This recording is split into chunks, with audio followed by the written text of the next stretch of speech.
Subcommittee will come to order. Without objection, all members may have 5 days to submit statements, questions, extraneous materials for the record, subject to the length limitation in the rules.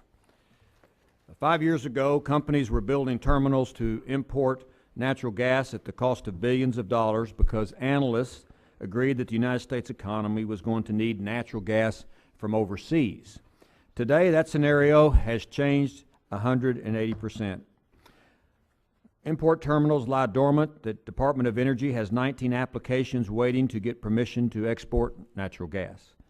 Thanks to breakthroughs, the United States natural gas reserves have climbed 72% since 2000, 49% since 2005. The amount of natural gas that is technically recoverable in the United States is 97 times greater than all the natural gas we consumed in 2011. In plain terms, this means we have an abundance of natural gas that we're not using. It's just sitting there, and this is really not smart policy or smart business. A big reason why is the Department of Energy. The Department of Energy has not approved an application to export to a country we don't have a free trade agreement with in 2 years. When the DOE says you can't export, that floods the domestic market with natural gas because producers have no place to sell it.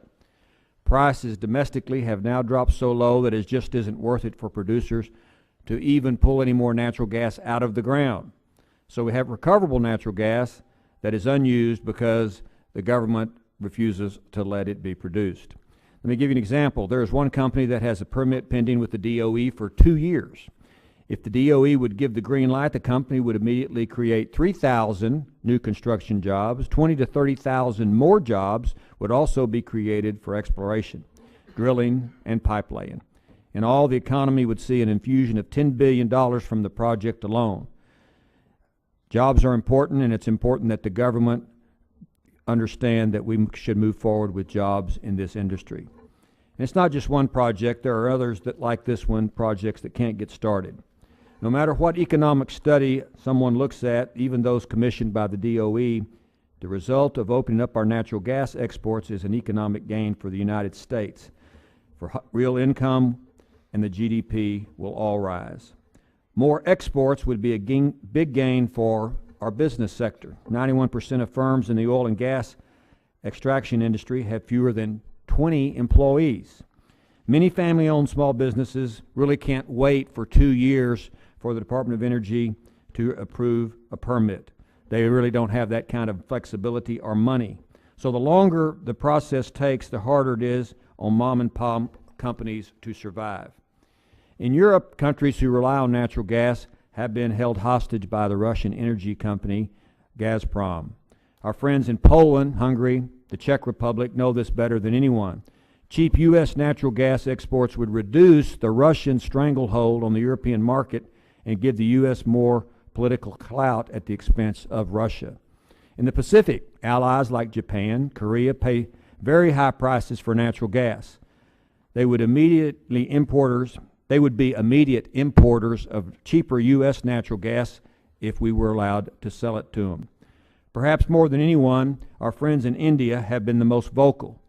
The current Indian ambassador to the United States recently wrote in a Wall Street Journal op-ed that U.S. natural gas exports to India, quote, would provide a steady, reliable supply of clean energy that would help reduce India's crude oil imports from the Middle East and provide reliable energy to India. Without U.S. natural gas, the Indians might have to participate in the Iran-Pakistan gas pipeline. We have given the Indians a reasonable alternative. We should use it. Liberalizing our natural gas export policy will provide certainty to allies and economic partners around the world that the United States is an advocate of free trade. On a side note, we have the problem with the World Trade Organization. The WTO punishes countries that limit exports to keep their own domestic prices down. The U.S. has a World Trade Organization case against China for doing exactly what its rare earth minerals. But here, the DOE is limiting our own natural gas exports. If this policy continues, there's a possibility we could be sanctioned by the WTO and our entire trade regime could be hurt. So the DOE should let the free market work and approve pending applications. The U.S. has the best technology and the safest technology in the world, but our competitors with their own natural resources like China are catching up. So this is the purpose of this hearing, to explore natural gas exports from the United States to other nations. And now I'll yield to the ranking member, Mr. Sherman from California, for his opening statement. Thank you, Mr. Chairman. I commend you for holding these hearings. Ordinarily, people don't think natural gas is a focus of the Foreign Affairs Committee, let alone this subcommittee. But the fact is that while the Ways and Means Committee is the primary committee to deal with imports and taxation thereof, it is our committee that has primary jurisdiction over exports, export promotion, and export control. It is interesting that the private sector invested billions in building terminals to import liquefied natural gas, now wants to retool them to export. And it is clear that the prices structure now justifies that. My fear, if I was an investor, and I'm not, is that by the time we're ready to export, we will have already exported our fracking technology, which we are exporting now, and there will be discoveries of natural gas on the Eurasian landmass that will allow the piping of natural gas to the very people that anticipate buying our liquefied natural gas. Whether to develop in full our natural gas resources and whether to export natural gas brings up environmental, national security, and economic concerns. From a national security standpoint, I'm particularly interested in vehicle propulsion. Vehicle propulsion is the domain of petroleum worldwide, and it is our dependence on petroleum imports and the world's dependence on petroleum imports that determines much of foreign policy around the world. Right now, you can get twice as many miles per dollar with a natural gas vehicle as with a petroleum-based vehicle. If we start exporting natural gas, that may change. We may need to have a huge differential between the price of natural gas and the price of gasoline in order to encourage a use of natural gas to propel trucks and perhaps even cars. On the other hand, it is in our national security interest, as the chairman points out, to provide secure natural gas supplies for our allies and to prevent India from turning to Iran for a natural gas pipeline. As to economics, there are jobs involved in developing the infrastructure to export our natural gas. There are also jobs involved in our manufacturers and our petrochemical companies having cheaper natural gas than anyone else. Many countries with a valuable export deliberately prevent the export of the raw material in order to give the processing jobs and the use of that raw material jobs to their domestic market. In addition, we're currently exporting coal. So if we start exporting natural gas, will we be burning more of our own coal? And if we choose not to, will we simply be exporting more of our own coal? As to the environmental side, natural gas is the best fossil fuel,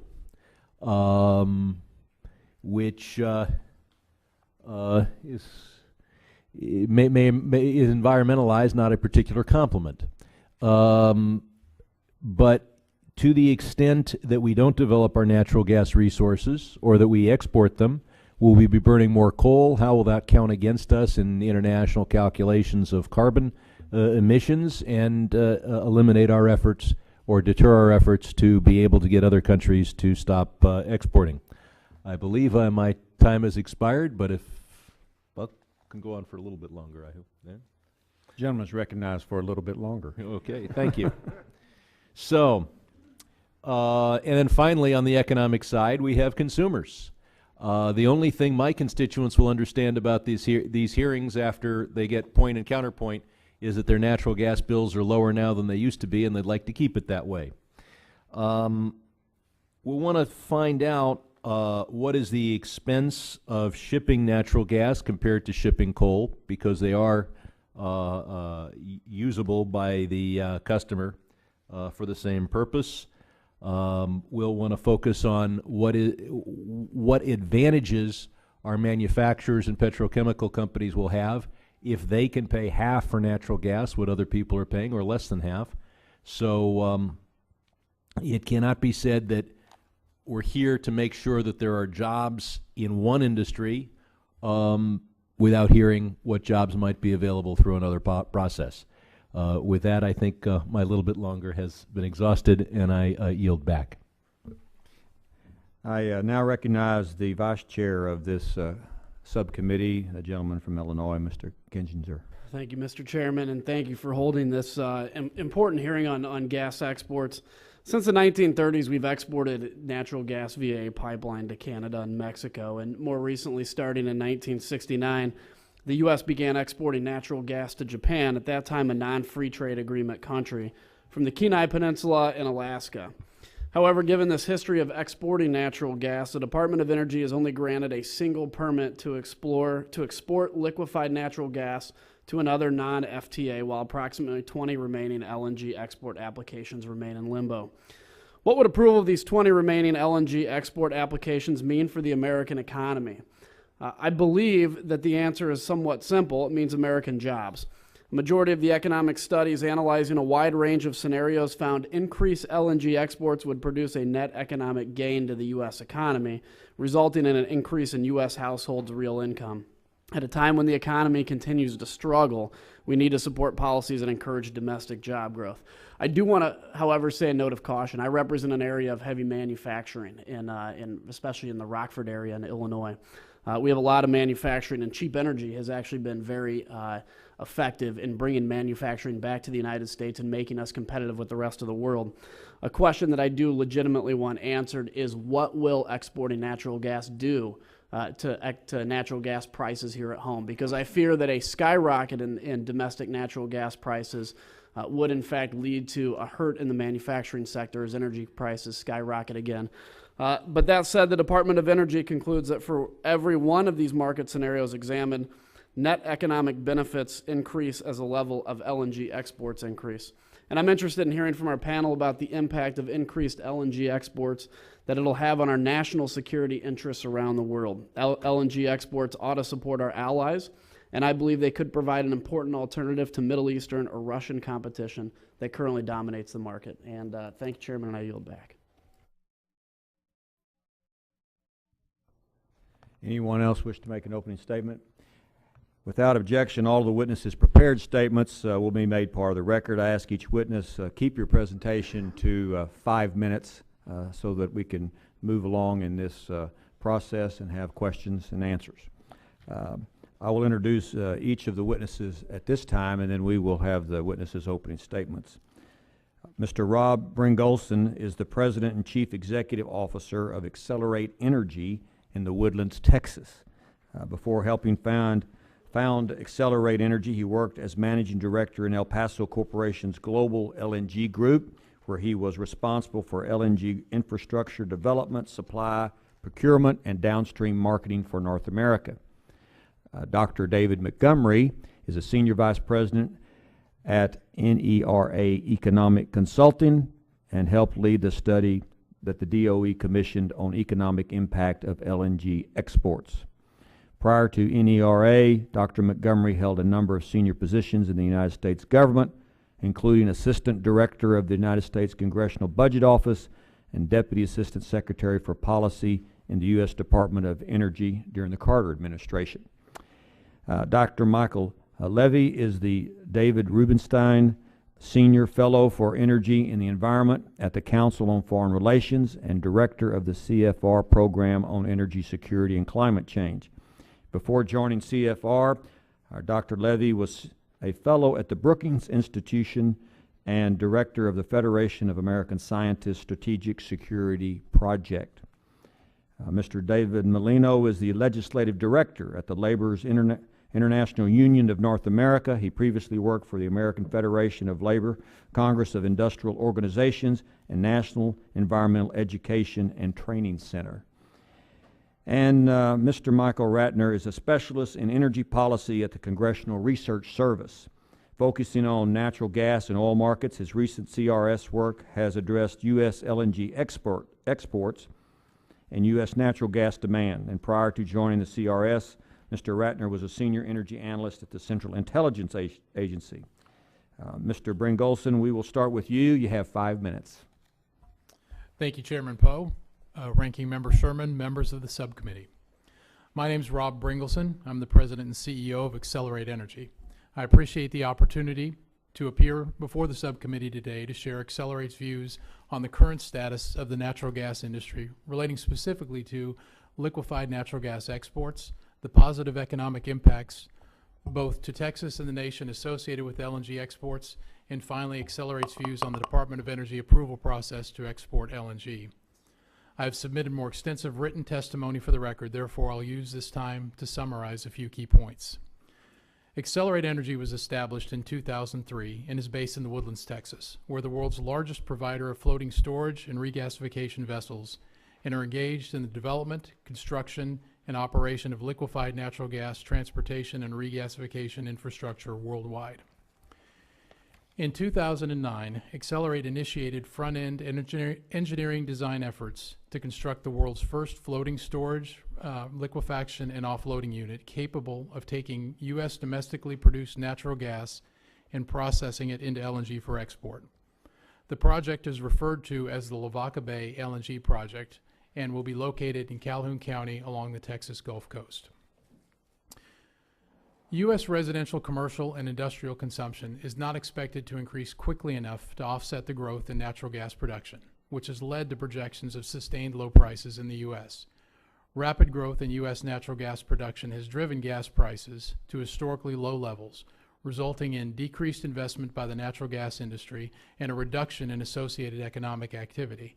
It is our belief that exporting domestically produced LNG will meaningfully contribute to the public interest in a variety of ways, including creating more jobs, greater tax revenues, and increased economic activity, introducing new competitive supplies into world gas markets, leading to improved economies among America's trading partners, and providing better opportunities for U.S. products and services abroad, promoting greater national security through a larger role in international energy markets, increasing production capacity that will better adjust to varying domestic demand scenarios, reducing the volatility of domestic natural gas prices, and improving the U.S. balance of payments by between $2.4 and $4.4 billion annually per project through the export of natural gas and the displacement of imports of other petroleum liquids. On October 28, 2012, Accelerate filed its application with the Department of Energy for the export of LNG to non-free trade agreement countries. Accelerate remains in the queue with 18 other companies awaiting DOE approval. In its non-FTA application to DOE, Accelerate included 2 independent economic studies focused on the specific project area and the U.S. as a whole. The independent studies concluded that the project would have a positive impact on the region surrounding the project site, comprising Calhoun and Jackson counties, as well as on Texas as a whole and the nation. After receiving approval from the FERC to proceed, Accelerate will begin the nearly 4-year construction process to complete Phase 1 of the Lavaca Bay LNG project. The construction and operation of the project will stimulate local, regional, and national economies through job creation, increased economic activity, and tax revenues. Much of the technology, equipment, and material needed to construct the project will be obtained domestically. I have included in my written testimony specific data concerning jobs, tax revenue, and other key benefits of the project. DOE is required to authorize exports to a foreign country unless there is a finding that such exports will not be consistent with the public interest. We concur with the DOE policy guidelines, which emphasize free market principles and promote limited government involvement in federal natural gas regulation. Previously, other issues considered in making the public interest determination have included local interests, international effects, and the environment. Accelerate's primary concern is the timing of such non-free trade approvals. As you're aware, there are a multitude of projects around the world offering LNG supplies that are competing with the U.S., specifically Australia, East Africa, and the Eastern Mediterranean. Further delays are likely to result in buyers concluding that other potential LNG sources provide greater certainty and the focus on U.S. exports will diminish. This would be a considerable economic loss for our nation. In addition, with only authorization to sell to free trade nations, we're limiting the pool of potential customers. As one would expect with a limited customer base, those volumes of natural gas liquefied and exported will see lower prices than if a more expanded pool of purchasers were available. In conclusion, the overall outlook for domestic natural gas production is promising. Without a significant increase in U.S. residential, commercial, and industrial demand, the current rate of consumption is not enough to offset growth in production and may contribute to artificially low prices for natural gas in the U.S. This rapid growth without decreased demand is already resulting in decreased investment by the natural gas industry and a reduction in associated economic activity. It is crucial that DOE move expeditiously to act on the pending export applications before other countries lock up customers with their own exports and the U.S. loses this opportunity. Thank you again for allowing me the opportunity to appear before the subcommittee today, and I look forward to answering any questions that you may have. Thank you. Dr. Montgomery, you have 5 minutes, please.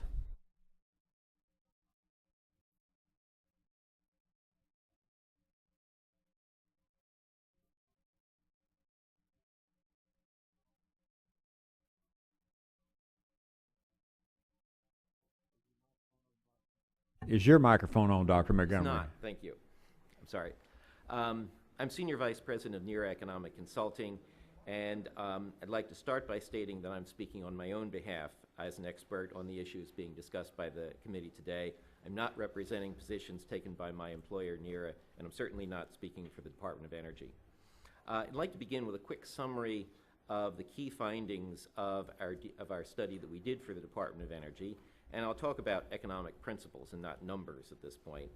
Then I will address some of the controversies that have arisen since the study was issued, and then I'd like to conclude with a few observations on geopolitical effects of LNG exports. In the study we did for the Department of Energy, we examined a wide range of scenarios for export levels. We had different assumptions in these scenarios about the cost and availability of natural gas in the United States, and also on levels of global demand and supply from competing sources in the world market. We found that in some cases the U.S. might not export gas at all, as Mr. Sherman suspected. But in those cases, allowing exports had no effect, did no harm, did no good. In all the scenarios in which the U.S. did export, we found that there were net benefits to the U.S. economy from those exports. The larger the exports were, the greater the benefits were. Limiting exports never produced greater benefits in any of the scenarios that we looked at than unlimited exports. This shouldn't be surprising or controversial. It's exactly what the basic principle of comparative advantage that underlies all of international trade theory says will happen. All countries are better off when they specialize in exporting what they're good at, or rather what they're better at, and importing what others are better at producing. We wanted to be sure of our ground. We asked one of the leading trade economists in the country, Professor James Markison at the University of Colorado, to advise us on this work and to review the study. He concurred in these conclusions, as do studies that were released by the Brookings Institution and by Rice University. They all apply essentially the same principles of international trade theory and reach the same conclusion about net benefits. And another way of putting this is that the advent of shale gas creates a new opportunity, and it changes the nature of the United States' comparative advantage in trade. That produces some changes in patterns of imports and exports and industry output. But we've never found that shutting off opportunities or preventing change increases national wealth. It does the other. It works the other way around. So let me talk a little bit about prices. Since the world won't buy gas from the United States if it costs more than natural gas that they can get from other sources, there are limits on how large the price increases caused by LNG exports could be. In most of the scenarios that we looked at, U.S. gas prices increased by about 50 cents. And that's looking out to, say, 2025, and it's on a base forecast of $6 of what natural gas prices would go back up to, even if we had no LNG exports. Some cases, at most, we had $1 as the increase in cost that would be attributable to gas exports. In other words, with abundant gas, we can supply ourselves and export gas, and with limited supplies of gas, we can't do either. But even with the largest price increases, U.S. energy-intensive industries will still be getting natural gas for half the cost of their competitors in natural gas importing industries. That's because the cost of moving gas from where it's produced in the United States to where it's burned in countries like Japan or Korea or China or even Europe just about doubles the U.S. wellhead price. So I mentioned some of the importing countries. I can't believe that the U.S. chemicals industry, for example, is so inefficient that it can't survive if these competitors are still paying twice as much for natural gas as it is, even after we are exporting natural gas. U.S. energy-intensive industries, no matter what we export of LNG, will still be getting natural gas at perhaps half the cost of competitors that we worry about, like China and Europe and Japan. Overall, the benefits of LNG exports that we found in our study were clear, but they weren't large. And this is instructive. The U.S. is not going to become a one-crop economy. Natural gas is not a large part of the U.S. economy. Natural gas exports won't be a large part of U.S. exports. And I think this is helpful in understanding that the U.S. is not going to become a country like a small African country that's exporting copper and is swung back and forth by commodity markets. This is one part of a large portfolio. Let me see. I am running very short on time, so there's several other points I'd like to cover, but let me just mention the four geopolitical Dr. ones. Montgomery, if you would summarize and then end your statement, and then we'll file your statement with the record, but we have some questions for you, I will, too. yes. I agree with the chairman. LNG exports will help our friends and limit Russia's ability to extract higher prices. I think they'll contribute to non-proliferation goals as well as energy security because of the countries like India that need the exports. I don't believe that LNG exports will increase global CO2 emissions. If the gas is burned elsewhere, it will substitute for coal, and it's pretty much a wash. But mainly my point is limits will be self-defeating. Free trade areas will receive gas. Canada's a free trade area. If we have abundant gas, and don't export it ourselves as LNG, it will move to Canada. And that gas will displace Canadian gas, which then can be exported. We will suffer all of the costs of exporting natural gas and get none of the benefits of selling it at the high prices in Asia. Thank you, Mr. Chairman. I appreciate your indulgence. Thank you, Dr. Montgomery. Dr. Levy. Chairman Poe, Ranking Member Sherman, members of the subcommittee, thank you for inviting me to speak with you about the geopolitical implications of U.S. LNG exports. As you know, in order to export LNG to countries with which the United States does not have a special free trade agreement, companies must be granted permits by the Department of Energy. Approving some or all of those permits would benefit U.S. economic and security relationships. The United States has long been a promoter of open international energy markets as a way of separating commerce from diplomatic intrigue. In particular, in recent years, it has challenged Chinese restrictions on exports of various raw materials at the World Trade Organization. A U.S. decision to disallow LNG exports would undermine Washington's strength when challenging Beijing and when promoting open markets more generally. Some have gone further and argued that the United States should abolish even the current permitting process for LNG exports. Doing this, however, would remove valuable U.S. leverage in international trade negotiations. Maintaining some limited uncertainty about U.S. openness to exports does create useful incentives for other countries to enter free trade agreements with the United States. Now, what would actually happen if the Department of Energy approved a substantial number of export permits? It's entirely possible that few or no export facilities would ultimately be built and used. Export facilities cost several $1 billion each and take years to build, and their economics only work if gas prices stay well below overseas ones. Many analysts, nonetheless, project that small but non-trivial volumes of U.S. natural gas will be exported. Those exports would give large LNG buyers, including Korea, Japan, and India, an alternative to Middle Eastern and other producers for part of their supplies.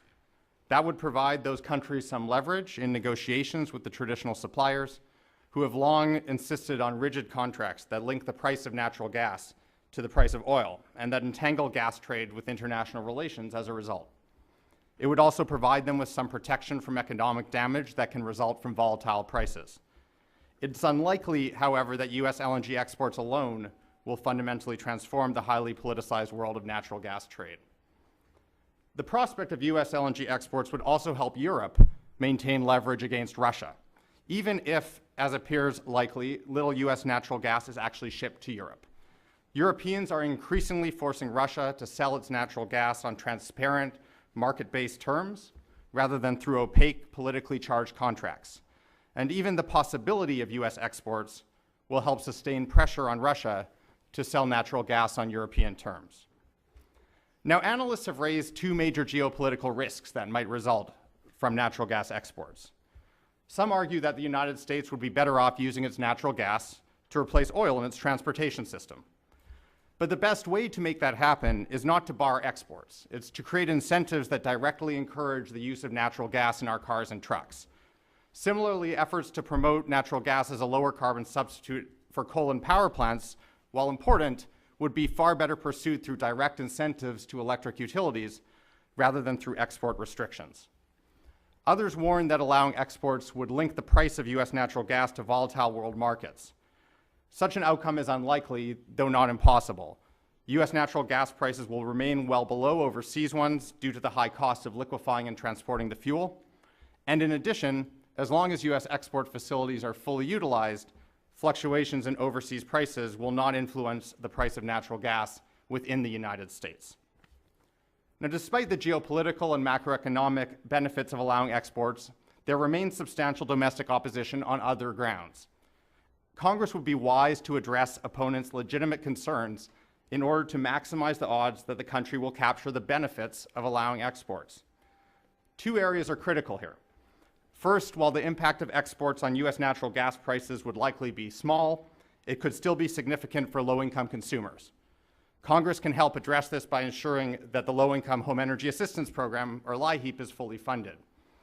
Second, natural gas exports would boost US gas production. That would be good news for the economy, but it would increase environmental risks. The prospect of exports makes it all the more important that Congress make sure that strong rules are in place to ensure that shale gas development is done safely. Members of the subcommittee, I thank you for the chance to speak with you today and look forward to answering any questions you have. Thank you, Dr. Levy. Mr. Molino, you have 5 minutes. Thank you, Mr. Chairman. I'm going to beg your indulgences for my loss of a voice. Washington, D.C. pollen and a loud, raucous rally yesterday in support of the Keystone XL pipeline has left me a little bit wounded, so I apologize, but I'm going to croak through this as best I can. Mr. Chairman, on behalf of the 500,000 members of the Laborers International Union of North America, I would like to thank you and Ranking Member Sherman and the members of the subcommittee for allowing us to testify today. As you know, too many Americans are out of work. Within the construction industry, the unemployment rate reached over 27% in 2010, and joblessness in the sector still remains far higher than any other industry, with over 1 million construction workers currently unemployed in the United States. However, one bright spot for LIUNA members has been the growth in work hours associated with natural gas pipeline construction. As you know, the production of North America's natural gas supply has increased dramatically in recent years through the development of shale gas reserves, which is largely the result of the development of hydraulic fracturing for the extraction of natural gas. Development of these domestic reserves of natural gas have dramatically increased work opportunities for our members, and the continued development of these resources will not only lead to job creation and expanded economic opportunities for America's workers, but will also help put the United States on a path towards energy independence. Affordable domestic natural gas supplies have the potential to be an economic game changer across many sectors of the economy. However, in order to realize the full economic benefits of the expanded U.S. gas resources, the industry must be able to find a price for its product that makes continued development profitable. In 2012, LIUNA members worked over 11 million hours on pipeline projects under the National Pipeline Agreement, and we are just one of 4 crafts that are signatories to that agreement. American workers need access to the good-paying jobs, family-sustaining wages, and the kind of jobs that the oil and natural gas sector provide. In addition to the drilling operations to recover the gas, there's extensive pipeline and compressor station infrastructure required to move the gas to facilities for processing or export. Often, in an attempt to kill new domestic energy sources, the enemies of job creation call these jobs dangerous and dirty. The fact of the matter is construction is in fact a dangerous occupation. But when performed by trained workers, it can be less dangerous. It is also less environmentally damaging when done by properly trained construction workers. Opponents of the industry also try to disparage these jobs by passing a value judgment that holds these jobs to be of lesser value because by its very nature, a construction project has a completion date, and therefore that individual job will come to an end at some point. They call these jobs temporary in order to diminish the importance, and they recruit others to join with them in a course of negativity in the mistaken belief that these jobs have no real value to society. A report issued by the Energy Information Agency Administration, the statistical arm of the U.S. Department of Energy, predicts that shale gas production will continue to increase with expected natural gas consumption in the industry and power generation sectors to increase significantly. In order to find a price point that makes extraction of these tight gas reserves economically feasible, gas producers must be able to move natural gas to international markets. A number of LNG facilities, liquefied natural gas terminals, have been proposed for construction, which will themselves be economic engines that will create good jobs and other benefits. These are large-scale projects that cost billions of dollars to build and employ thousands of workers for several years during the principal construction. One of these proposed LNG export terminals, the Jordan Cove Energy Project in Coos Bay, Oregon, is expected to be built under a project labor agreement, which will maximize the quality of the jobs for the construction trades on that project. This PLA will ensure that the workers on this massive project will possess the highest skills and best training while ensuring that the workers receive fair wages and working conditions. This project is expected to provide millions of work hours for the building trades crafts and will invest approximately $5.7 billion into the local economy. Natural gas development also produces needed government revenues at the federal, state, and local levels. The Coos Bay project is expected to generate $20 million in revenue for local and state governments in the first 3 years of operation and $30 to $40 million a year thereafter. These resources can help our state and local governments protect their communities from harmful budget cuts that have led to layoffs and the elimination of much-needed services. I'll try to wrap up. Sorry, guys. Responsible development of our natural gas resources is essential if the United States is going to fully maximize the economic benefits of our oil and natural gas reserves. Best industry practices based on innovation and technology combined with a highly trained, skilled workforce represents an important step in addressing public concern.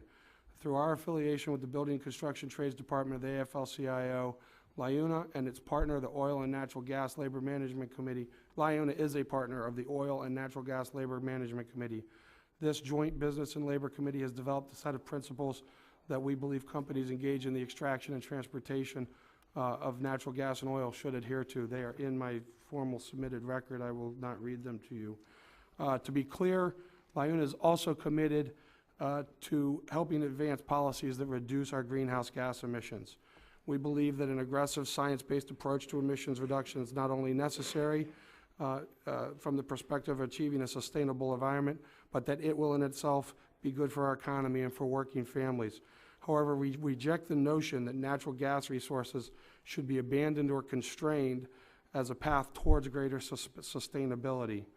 We believe that responsible development of natural gas is essential for the future economic prosperity of the United States, and we will continue to advocate for policies that foster the growth in this sector.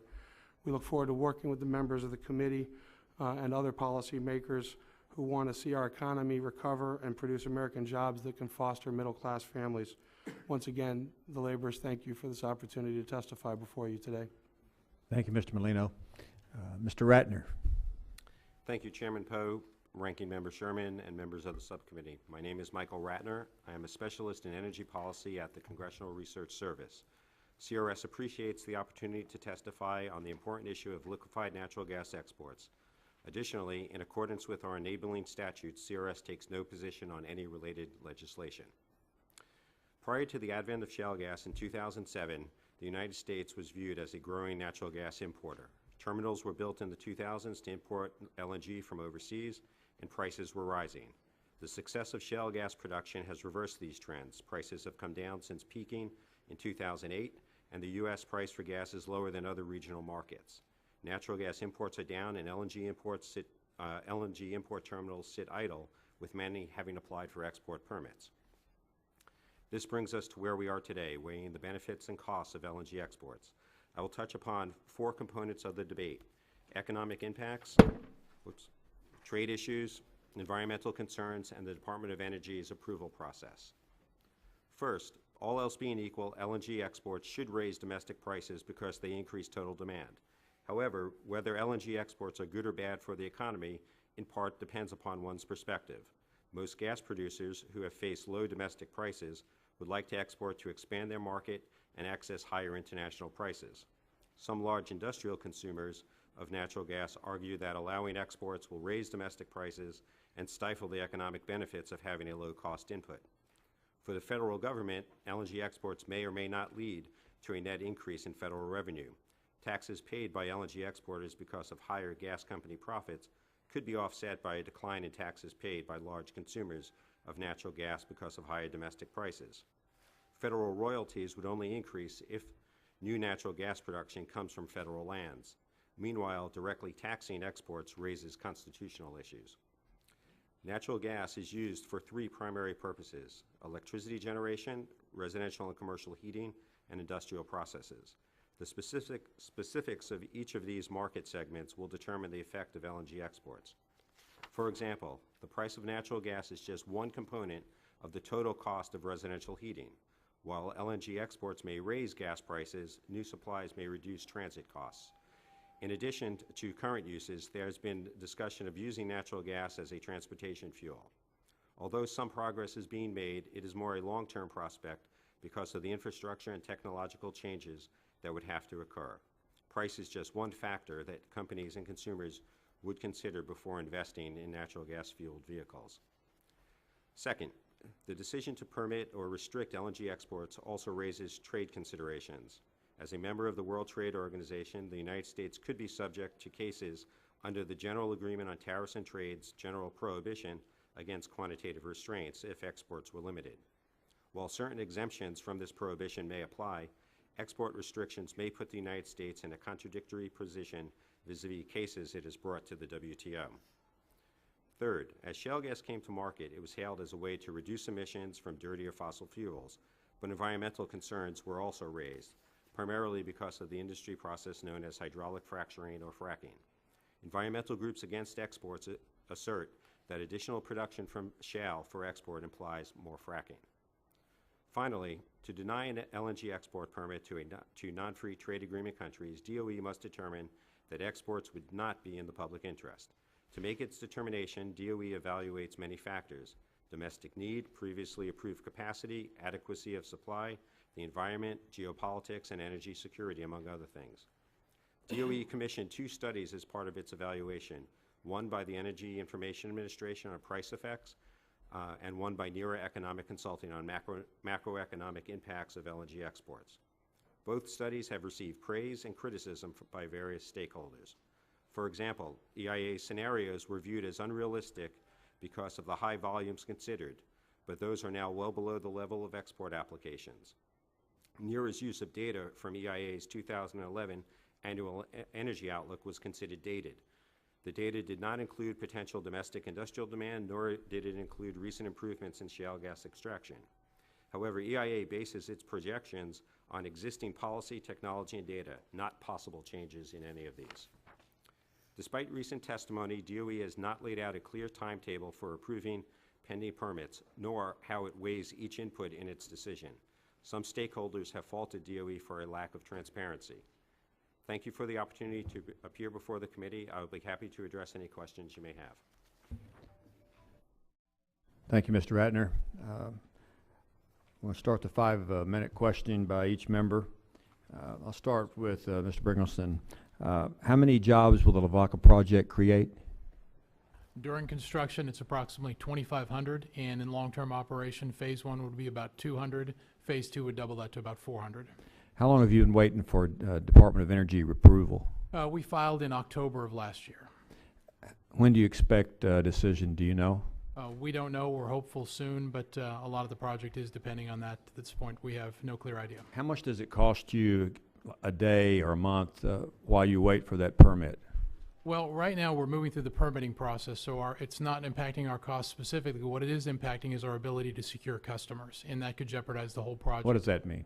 That means if we can't sign up non-free trade customers, we don't have customers, we don't have a project, and every day that goes by, it's harder and harder to keep just the baseline spend to get permitting, which over the next year is approximately $10 million.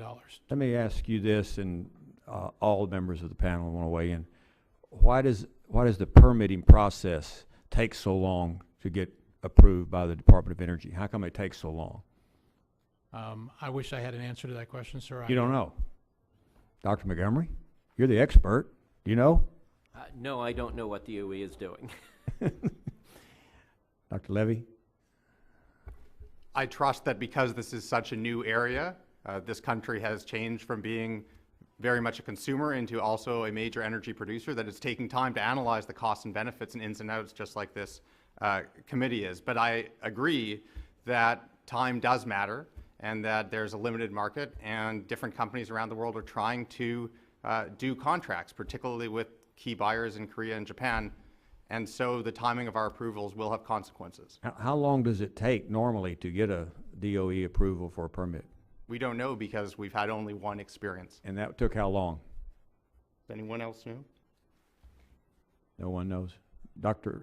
Ratner, do you know? I would say probably about a year or so. I can't remember exactly when Cheniere applied for it. But one thing I would also add that I find interesting, I mean, everybody for good reasons is focusing on the DOE process, but the FERC process, which also takes over a year to 2 years, people aren't complaining about in part because they know the FERC process. Accelerate knows what it needs to do to apply to FERC in order to move that application Can along. both processes move together, or does DOE have to finish theirs before FERC starts? They can move together. All right. Let me ask you this, Dr. Levy. When I was in India, talked to foreign minister, the only thing they wanted to talk about was getting natural gas from the United States to India. They made it real simple for me that the cost of their production and transportation in India is higher than it would cost for us to produce it in the United States, transport it, make a profit, and they're still getting a good deal in India. And the question was, why aren't we exporting natural gas to India? Can you help me out with that a little bit? Well, it will take time to build terminals and export to India, but the way you describe the economics is correct. Natural gas production in India is expensive. There are barriers to production, and so there will be incentives to export natural gas to India. It would help them reduce emissions relative to building more coal-fired capacity. That said, it's not clear to me that it will be an alternative to other sources of natural gas. India has rapidly growing demand for energy, and it will probably try to bring in resources from wherever it can. But there's no doubt that the more we're engaged in a positive way with them on natural gas, the more influence we'll have on the other decisions that they make. Politically, for the United States, wouldn't it help the relationship with having India look to the United States instead of look to China or Pakistan or somewhere else, even Russia, for natural gas? Help us politically with this nation. There's no doubt that being open to natural gas exports to India would help the United States politically. There's a long history in the U.S.-India relationship, at least as the Indians see it, of the United States interfering with free trade to India's detriment, and this goes back a long way in the Indian political memory. So when we talk about trade restrictions on a commodity that India cares about, this isn't just an isolated issue.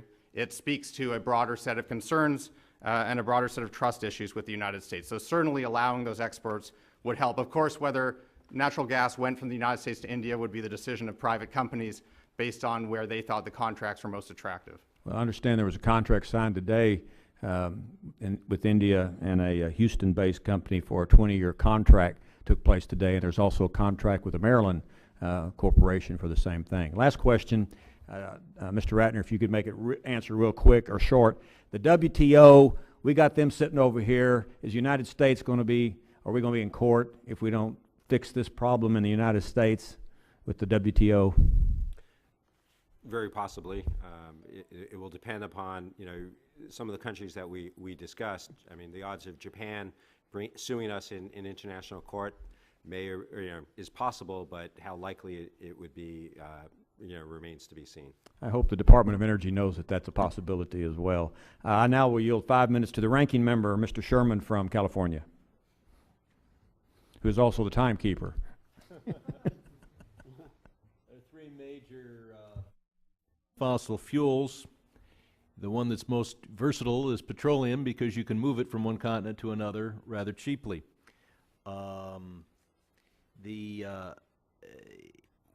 We export coal. India and China don't really care very much about whether they create twice as much carbon for every kilowatt they generate. Mr. Redder, why are we even talking about exporting natural gas to China and India when instead they could purchase our coal? That has to relate to the cost of shipping. Can you provide some estimates as to what it costs to export an MCF of natural gas, and that means liquefy it, move it across oceans, versus what it costs to move coal that would have the same number of BTUs? And if you don't know, then just answer for the record. Correct. I'm not sure the cost of shipping coal. I know it relative to gas, it is a lot cheaper and a lot easier than liquefying gas and putting it on a cryogenic tanker, which some of the numbers I've seen to liquefy is about $3 per 1,000 cubic feet, right, and to ship it to Asia would be about $2 or $2.50. So maybe $6 per MCF. I have no idea. Coal's heavy. It's not as dense in its energy, so I have no idea what it would cost, but I know CRS is great at research, and I know you'll get an answer for the record. We've heard from both Dr. Levy and Dr. Montgomery about economic theories. I'll just point out first that while the economic theory is that free trade works perfectly and will enhance everybody, no one has been able to explain why we have a $600 billion trade deficit. It is theoretically impossible, and economists are in the same position as those aerospace engineers who said we got a great theory, but we can't explain how a bumblebee can fly. There's nothing the matter with the bumblebee, and the fact is that we do have a huge trade deficit. The other thing I'll point out to Dr. Levy is you said, okay, if we want to adjust for this, we could provide more funding for low-income consumers, and we could provide incentives, which would mean subsidies for natural gas vehicles. We don't have any money. So if we want both vehicles and low-income consumers to get cheap natural gas, we're going to have to keep natural gas cheap. The other way to do it from an economic perspective would be to provide an incentive for natural gas vehicles by taxing gasoline. And I see you nodding because you're an economist. If you were a political consultant, you would not be nodding. Mr. Molino, you talk about jobs, but what we really need are good jobs at good wages. You're looking at certain applications that have been filed. They're just the tip of the iceberg if we open this. With the ones that you're focused on, you've got project labor agreements or you expect them, so those will be good jobs. Correct. But the vast majority of the focus on where to build these facilities are all in right-to-work states, with the exception of Oregon. Can you give us an idea of what what right to work, or what I call right to work for less, will mean in terms of the wages and working conditions of those who work on these projects? As you know, Congressman, sometimes we also refer to it as a so-called right to work because it's everything except for an actual right to work. Right to work states generally have, and I'll have to look up the specific number, but generally have a wage and benefit scale about 30% less than those states that are not right to work states. And I'll get the specific numbers for you, but there have been a number of very good studies that show that in right to work states, workers have a much lower standard of living and Thank you. wage and benefit package. We like to believe that there should be a right to prosperity, not just a right to work. Or at least a right to organize according to the UN correct. Declaration of Human Rights. Finally, I'll point out, because my time's nearly expired, that I don't think congressional action just opening this will pass by itself through the Senate. But if we marry any legislative fix to this to nationwide standards for fracking designed to assure environmental safety, it's much more likely to pass.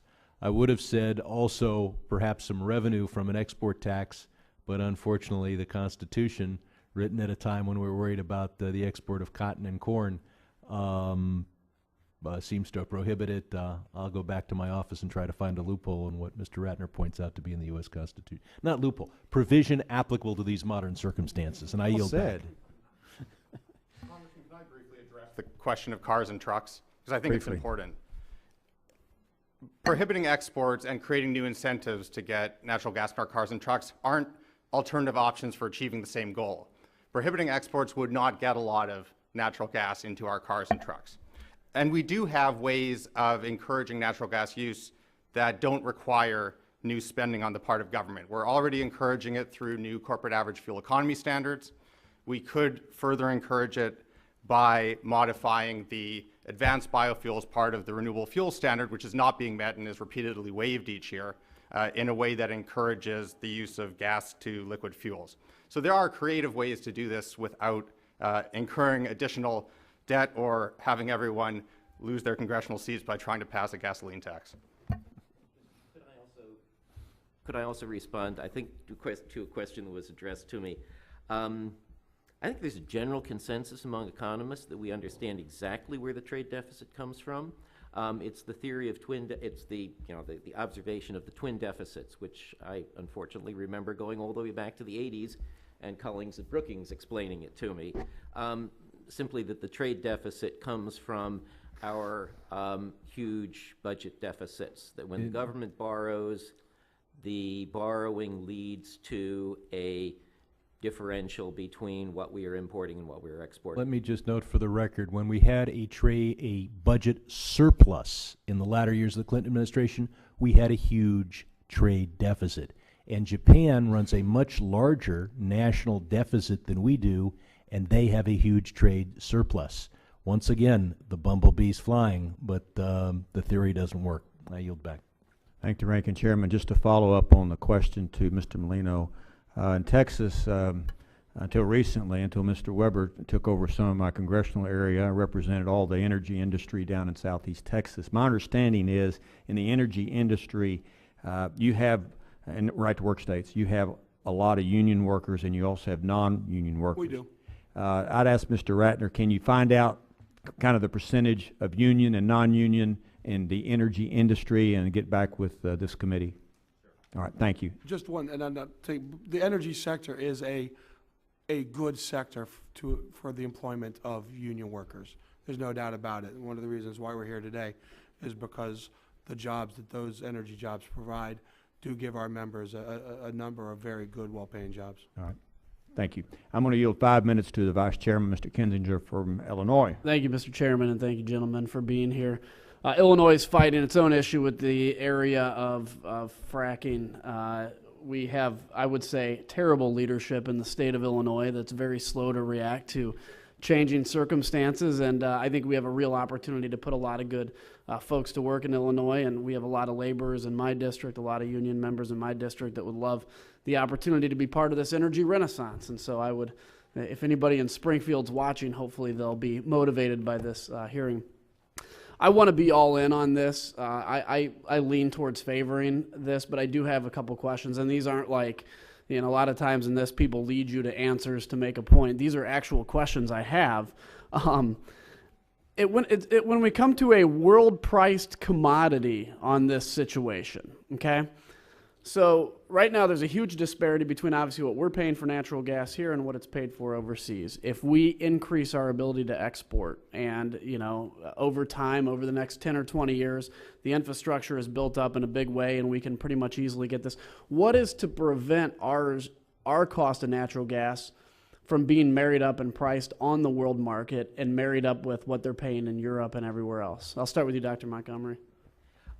What's going to prevent it is basically the cost of transportation. And we see this even in the United States, where there's a difference of $1 or so between the price of gas in Texas and the price of gas in the Northeast. And that's actually changing as we have additional supplies being produced in the Northeast, so that the transportation cost is narrowing. But unless there is some huge innovation in the liquefaction technology, we have a cost of moving the gas by pipeline from the wellhead to the liquefaction facility. To recover the cost of capital and liquefaction costs, several dollars a million BTU. It's extensive moving natural gas long distances by ship because of the fact that it's you have to use the natural gas for fuel because it's going to boil off from the ship. So then it has to be regasified. But the point is, yes, that there will be something like an irreducible $6 difference between the United States and the countries that it actually exports to, because it takes that much to cover the cost of getting the gas from one to the other. Now, if we had no capacity constraints, if we had enough capacity to serve all of the needs, we would find there would be some convergence, but that convergence would be so that the price in the receiving countries and the price in the exporting countries differed by no more than that amount. That is, the rents that are being sought now by developers who thinks, hey, I can pay all that cost plus make a couple dollars, that would be competed away. So we're limited by our capacity, and so the concern-wise, though, is what if we get in 10, 20, 30 years where our capacity is so Even if our plussed out? capacity is unlimited, it will still be necessary to pay that cost of shipping the gas, Gotcha. and the prices can't get any closer than that. Did you want to? I generally agree with what Dr. Montgomery has said. Some of those costs, if there is massive overinvestment, can ultimately be written off. Companies can go bankrupt and these facilities can still be operated. So in a situation where there was massive overinvestment, you could have prices come closer together than a $6 differential. It's not zero, but that is possible. The thing that mitigates against it is that these are extremely expensive facilities. They take a very long time to build, and that gives a lot of time for them to fail. I want to briefly, another subject is just simply on the national defense side of it. What would this do in Eastern Europe if we began exporting natural gas? Theoretically, some of it goes to Eastern Europe. What does this do with Eastern Europe, for instance, their relationship with us versus Russia? Does it shift that balance of power at all? I guess I'll look at you, sir. I don't think it makes an enormous direct difference. I think the bigger question in Europe is whether Europeans on their own will be able to negotiate more flexible contracts with Russia. And the prospect of U.S. exports will be there as a threat if Russia wants to try and push for more favorable terms for itself. And I think that does help us, and it will be appreciated. And very briefly, Mr. Milano, did I say that right? Milano. Doesn't matter. Milano, there you go. I butcher your name all the time. I know, everybody does. It's fair. Hey, just quickly, you had mentioned jobs in other sectors as well. Can you just expand on that a little bit, what it means to your folks? And part of that is about finding the kind of the sweet spot. I mean, look, we recognize that cheap gas can lead to a resurgence of manufacturing that we haven't seen. And while that will help our brothers and sisters in the manufacturing sectors and in those unions, constructing those facilities will also help us. And we know that there are a number of projects on the books, or at least in the planning phases, hopefully they get on the books, to build some new chemical facilities and others that we look forward to participating in. So literally finding the right price, whether that's through market or through whatever, is important, because we should be able to export gas, but we also need to keep enough of it here that we can bring those jobs back. You know from your district and your state how important manufacturing jobs are. We're construction workers, but we want to see all sectors of the economy revitalized by this energy boom. We're an all of the above union when it comes to energy. We don't think any type of energy should be advantaged over the others. We just want to see these jobs come back to the United States. Thank you. This was helpful, and I yield back, Mr. Chairman. Thank you very much. We'll now hear from Mr. Vargas from California. Thank you very much, Mr. Chairman. To push something here, I guess I do. Thank you very much, Mr. Chairman. My question is really about keep natural gas cheap. I liked it when you talked about keeping it cheap. I like that part of it. And that's my concern. You know, if you know, we get the idea to, let's send it all overseas, and we see it go up 2, 3, 4 times here, no one will think we were geniuses. No one will be thanking us for how quickly we went through this process. Saying, what the hell did you guys do? Why did you double, triple, quadruple the cost of natural gas when it was so cheap? And that's my concern. So I want to ask you a little bit about that, if I could. Now, I know gas a little bit better than natural gas. And what is the price of gas, a gallon of gas in the United States? $3.60, 70 cents, depends on where it is. California's $4 because we have more of that EPA stuff. That's the truth. But you go to Europe, and how much is it in Belgium for a gallon of gas? Dr. Levy or somebody knows that? I haven't traveled to Belgium recently. Or well, much more expensive because of high taxes on gasoline. Right. And in other places also because of transportation and other issues, you got gas that's 2, 3, 4 times as expensive, it seems, as gas here in the United States. We're talking about natural gas No, now. no. I'm talking about Gasoline price differences in different parts of the world are primarily due to different levels of taxation on gasoline and to some degree due to the environmental requirements, just like the difference between California and other states. But also production. So, for example, in Venezuela, they're very cheap because that's what keeps that government afloat, right? Because they got a whole bunch of it. And my concern is that right now, it seems to be that, you know, we're producing a whole bunch of natural gas, and I think that that's fantastic. And I absolutely believe that we can do this safely. I mean, I think if you have you know, unionized labor doing it, you know, with the PLA, they always do a good job. I mean, it's just the way it is. And then, you know, we develop standards.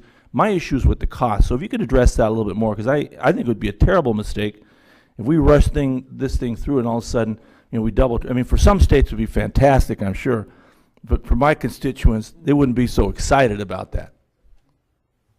If I could just start, I think the primary determinant of the cost of natural gas is not going to be whether or not we're exporting it. It's the balance between supply and demand in the United States. And I agreed with Mr. Bringleson. Right now, we have a glut of natural gas. We have more production capacity and less demand than it takes to balance the market. And most forecasts that I look at, including the most recent ones by EIA, have the price of natural gas going up in the United States, say roughly doubling from its lowest point over the next 10 years or so, simply because of domestic supply and demand, even if we don't allow any LNG exports at all. So that's the first point, that we're in a time that consumers might as well enjoy, but that it's not it's not the way the market is going to be over the next 10 years. If we allow LNG exports, the exports are only going to occur if we have a willing buyer overseas. And although I agree with Dr. Levy that, you know, if we have built lots of excess capacity, we might find that gas is being, you know, that there's a big demand for our gas. But over the next 10 years, we're not going to have a great deal of capacity. We are not going to come close to the 20 TCF or, you know, 2/3 of U.S. gas production for which applications are in at DOE. The most that anyone I have talked to in the industry thinks it's feasible to do would be to build maybe a quarter of that, which means we might at most be able to export 5 trillion cubic feet out of production of 25. That leads to... Before, I think I may run out of time. I like that explanation, but let me make sure everybody agrees with you. Does anyone disagree that exporting some of this gas is not going to cause the price to go up here? Anyone disagree with that? Or is that does everyone agree with that? You agree? I agree. I think it's a small enough portion of the market you won't see the effect, and you've got enough production out there that will ramp up and keep up with this. Right now, prices are lower than the marginal cost to produce on a lot of the wells. You're seeing rig counts drop, production drop, and I think the market's got to equilibrate. But there's enough demand in the stack out, or supply in the stack out there to meet the demand for the exports and the domestic market. I was just going to say, Congressman, the one concern we have based upon other fights that we've been engaged in over job creation is that we know that some of the opponents of the export of natural gas don't really care about keeping prices cheap. They want to keep prices cheap to strand the resource so that the resource isn't developed. And that's our concern from our perspective. Okay. We believe that natural gas can revitalize the industry, but we don't want it so cheap that it doesn't get developed. I think there's no question that prices would be slightly higher as a result of exports. If more people want to buy the same thing, it gets more expensive. But I don't think it's plausible that it would be 3 or 4 times more expensive, because that would raise U.S. natural gas prices so much that no one would want to buy it anymore. So for exports to continue and drive prices up, U.S. prices can't get too high. Gentleman's time has expired. Did you I get didn't your hear answer the to your little question? buzzer. Sorry about that. We don't Mr. have a Chairman. buzzer. Just- No, the little phone would Well, go off we every could so fix often. one. It's on silent when your side is talking, so, no. Mr. Weber, 5 minutes. Great. All right, I have Freeport LNG and Cheniere LNG on the edge of my district, Gulf Coast of Texas. Judge Poe used to have it. Oh, gentlemen, which other product do we tell we don't want them shipping overseas because it might drive our prices up? Is it Apple? Is it Nike? Is it Ford? Who do we tell that to? We actually bring Apple in from overseas. Okay, well, they do have some products that they might distribute from overseas. The point is, whatever the company is, I don't think we restrict any of them from sending overseas, do we? Because it might drive prices up? Well, here's an interesting thing to look at. You can export the natural gas liquids you take out of the gas stream without a DOE export. The methane that's left, you can't export. So to me, that's a very odd situation for the same gas stream. Right, and I happen to have a little startup company in my district called Dow Chemical, and they've come out being opposed to exporting liquefied natural gas, but we did sign on a letter that we did support it. Mr. Ratner, you made the comments that there were a lot of plants sitting around that had set up to import natural gas that were sitting idle now and were re-gearing or retooling, if you will, for exporting natural gas. And they've got hundreds of millions, sometimes billions of dollars invested. We need to get this process done and over with so that those entrepreneurs, those private industries can export that gas. And I would submit to you, and y'all can argue with me if you want, we'll go down the line here, that unleashing the energy industry would be a way to get more money into our economy, to get our economy refueled, no pun intended, and to get business going again. Those jobs created would then, they'll have a multiplier effect. Talk to your chambers of commerce. They'll plow money back into the economy. They'll be paying taxes. In some instances, many of those people will be off of the assistance roll, so to speak. Would any of y'all argue with that? Is it Bringleson. No, I Bringleson. wouldn't argue with that a bit. There's quite a bit. All the local industries, local regions will benefit from the project. okay, Dr. Montgomery? No, I agree completely. We're going to get her. I've got 2 minutes left. Dr. Levy? Nationally, there's a net benefit. Different regions will gain or lose depending on what they do. Is it Molino? Yes, sir, we agree. Great. I agree as well. Glad to hear it. Let the record show it's unanimous. Now, let me just say that for Mr. Sherman's benefit, for coal, 1.07 pounds yields 1 kilowatt of energy, electricity. For natural gas, 0.00798 million cubic feet or 1,000 cubic feet yields 1 kilowatt. Residual fuel oil is 0.00184 barrels. It yields 0.8. It's 0.8 gallon of fuel oil.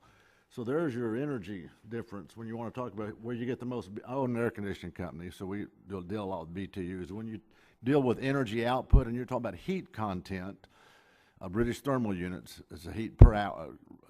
Raise 1 gallon of water, 1 pound per hour. 1 pound of water, rather, 1 degree, 1 hour. Natural gas is a great fuel source, and I think you said that, Mr. Vargas, and we appreciate that. So all in all, I think we should be moving toward exporting this, freeing them up so that our economy gets moving again. Can you give me any overriding economic reasons why we shouldn't? And I've got about a minute and a half left. No, sir. He's easy.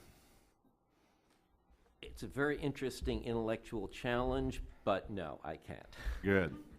I can't either. Great. Again, we just want to make sure that there is a price point for which we have encouraged domestic manufacturing but we believe that the export and that can be done simultaneously with each other. Great. Yeah, as I said in my statement, I mean, there will be winners and losers in this, and so if, depending upon your perspective of where you're sitting, will depend upon whether or not you support it. Okay, thank you. I yield back 47 seconds. Thank the gentleman. If the witnesses would bear with us, I think we're going to have another minute, three minutes around for the remaining members if they want to stay. Mr. Vargas, if you can stay. So I have a few questions as well. Mr. Mingleson, you work in the energy industry. I have heard anecdotal stories that the price of gas has gotten so low that people who drill for natural gas have quit drilling for gas and they've gone back to drilling for crude oil. Is that what's your impression of that concept? Is that happening or not? Well, my impression, exactly what I hear in the industry is that they won't drill for dry gas. Now, some of the wet gas where they can pull the liquids, your ethanes, your propanes, your butanes, and pentanes, where there's more value, they will drill those. But the natural gas price now is not enough to encourage dry gas drilling. All right, my next question is, started out talking about the Department of Energy. What shall we do to move this process along? Suggestions? Well, I'm a firm believer, and we saw this with the regasification projects looking to import, that the market's going to decide on these. We've seen this in other regions. Australia is an excellent one where you have multiple projects proposed. Each one gets incrementally more expensive than the last. You get to an economic indifference point. That's what's going to happen here. You won't have an infinite number of these plants built at the same level. Liquefaction may cost $3 on the first plant. It's at $3.10, $3.50 on the next, until you get to a point where the cost of liquefaction doesn't make sense and the market will say enough. The problem is you can't predict which of these projects will go forward, so you can't really pick the winners or losers. The market will ultimately decide.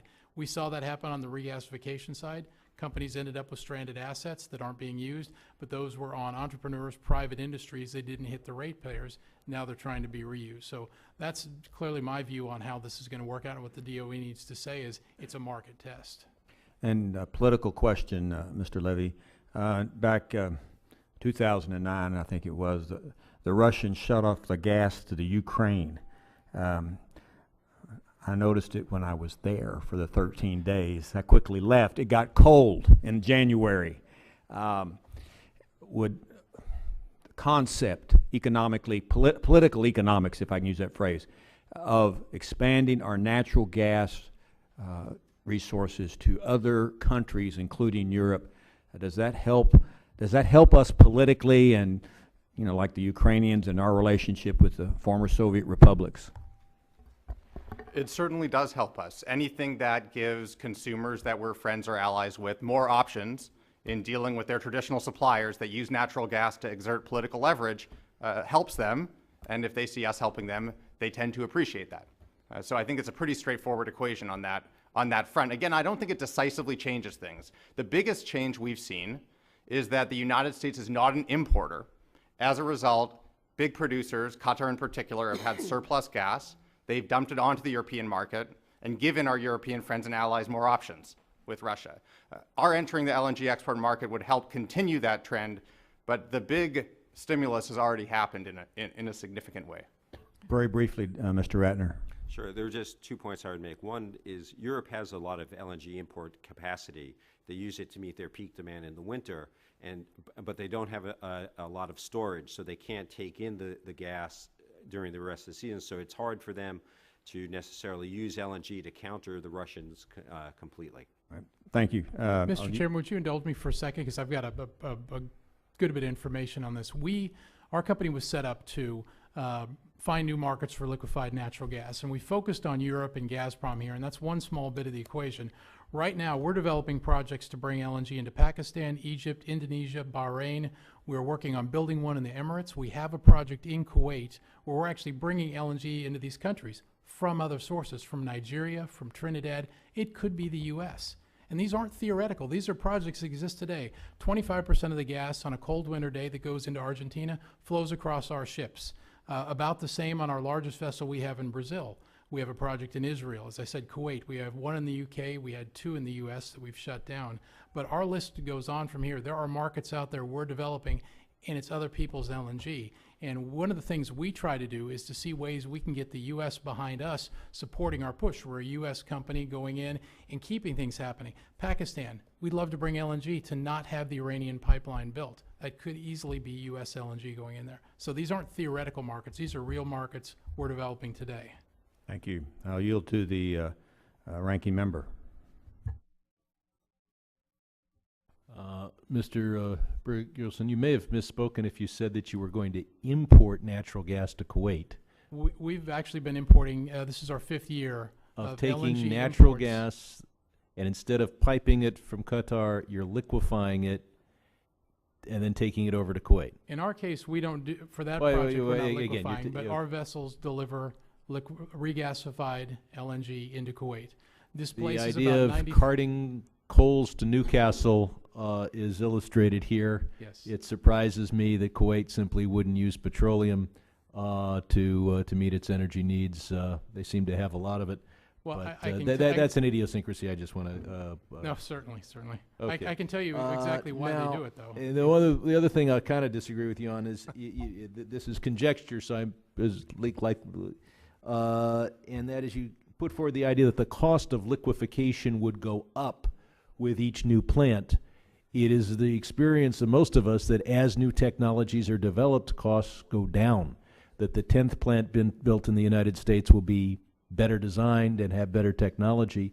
I can't see a reason why a plant built 10 miles away from another plant is going to have higher costs when it has all the experience of the older plant. But that's, I want to get to just nail down some numbers here.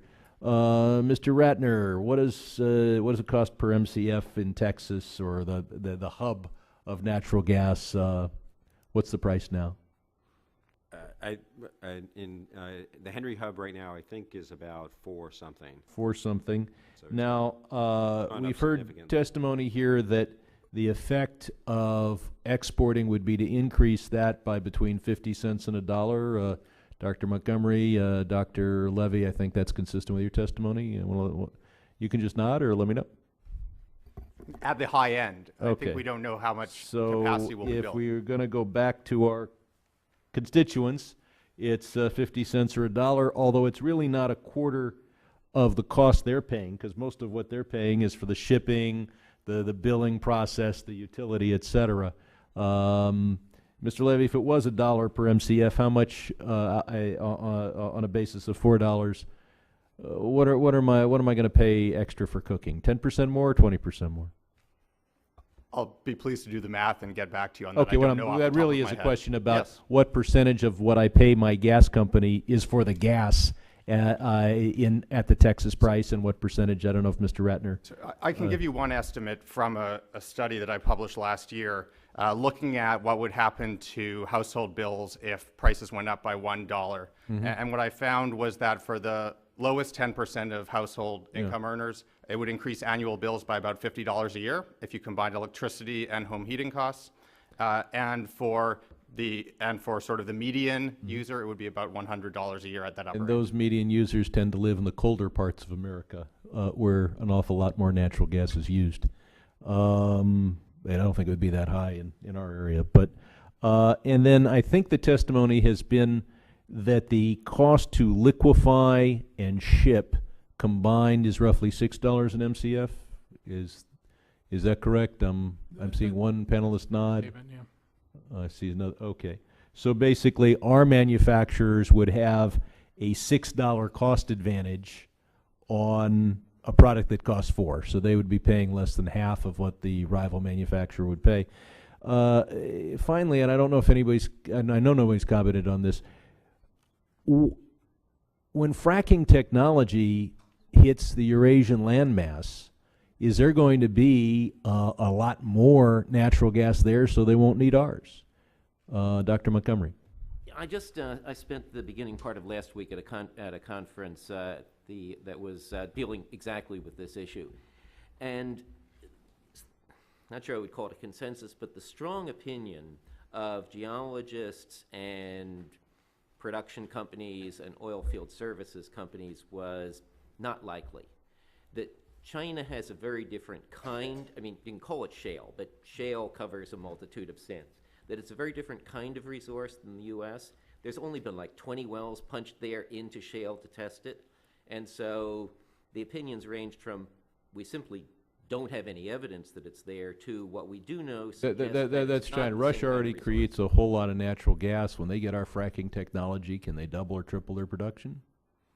Russia, less clear. They apparently do have resources that are susceptible to fracking. Okay.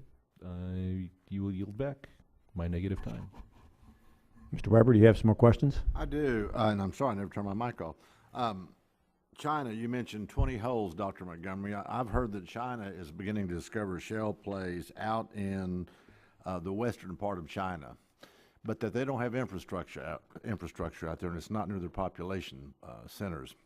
So their challenge is to be able to get that infrastructure in place and to get that natural gas to where the people can use it as quickly and as affordably as possible.